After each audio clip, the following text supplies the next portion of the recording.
जब जब तुम्हारे हाथ हमारी तरफ बढ़े हैं, तुमने इंसान नहीं इंसानियत को नोचा है। तुमने नर्म रुखे मोहब्बत को उंगलियों से खरोचा है।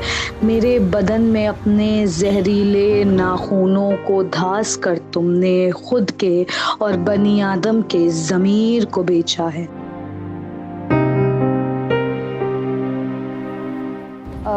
हमारा नाम सबिका है। I am a protest poet. I mean, a performative protest poet. Most of my poetry is around social justice, equality, feminism, gender, sexuality, and I use this as a tool to teach kids.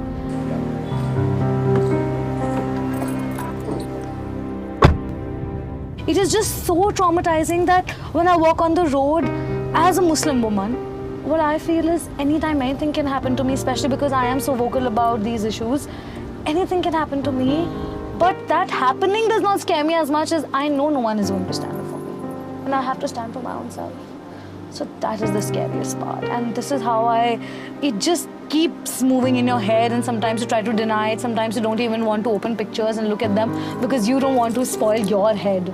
You don't want your emotions to, go for a toss thinking about it, because once you see that image, it just stays in your head. And if someone from your own community is being lynched, it just is very scary. Even more scary because you know that this is not just Muslims. Dalits are being hit.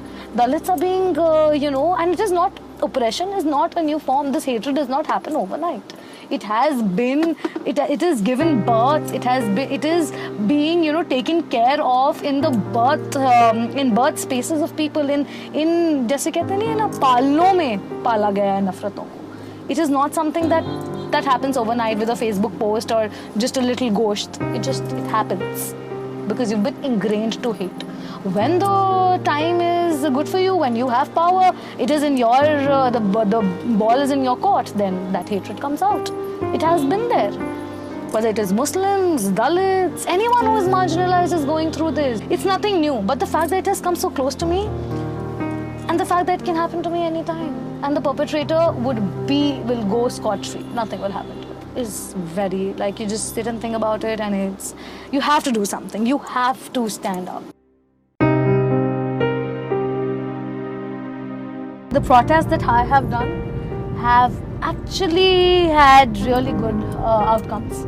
So that is one thing that keeps me going, because I am associated with the movement which has done some really groundbreaking work, and there are such amazing women involved in that movement itself. So, and a very positive outcome of our protest. So the protest does not just come from this drive that change will happen. It will happen. But we are also aware that it will not happen overnight. But when people see us protest, they always want to know why. And when they want to know why, they would know why if we tell them. And it is the first dent we make on the power structure, which is very essential, because we have to keep protesting. Because the perpetrator or the power structure is waiting for us to get tired. They're waiting that, 10 बार चिल्लाएंगे और फिर खामोश हो जाएंगे. और अगर हम उस 10 बार चिल्लाने के बाद खामोश हो गए, and things die out, then it will be a part of the habit that, they'll shout for a while and then they'll shut up. But, it starts off little, but it goes on to become a larger voice.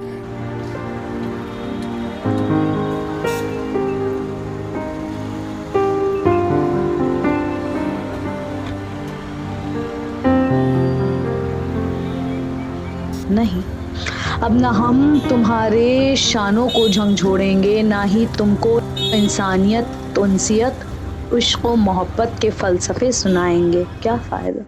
तुम्हारे लिए पुछड़ी गाय की इंसान की सांस से ज़्यादा माना रखती है. तुम्हारी नज़रों में हमारी ज़िंदगियाँ सरे बाज़ार लटकती हैं. तुमने शायद यही सोचा होगा कि नफ़रत का जवाब हम नफ़रत से देंगे, डर जाएंगे. डर में ही सही, मगर हम खामोश नहीं रहेंगे, डरों को अपने क़ुव्वते गोयाई देंगे, क्योंकि मोहब्बत की नज़में सुनाना ज़रूरी है, क्रोध में नारे लगाना ज़रूरी है, अमन के गाने गाना ज़रूरी है, अन्याय जुल्म जबर खून खराबे के ख़िलाफ़ आवाज़ उठाना ज़रूरी है, हंसी मजाक करना ज़रूरी है, भाई ईद मनाना ज़रूरी है।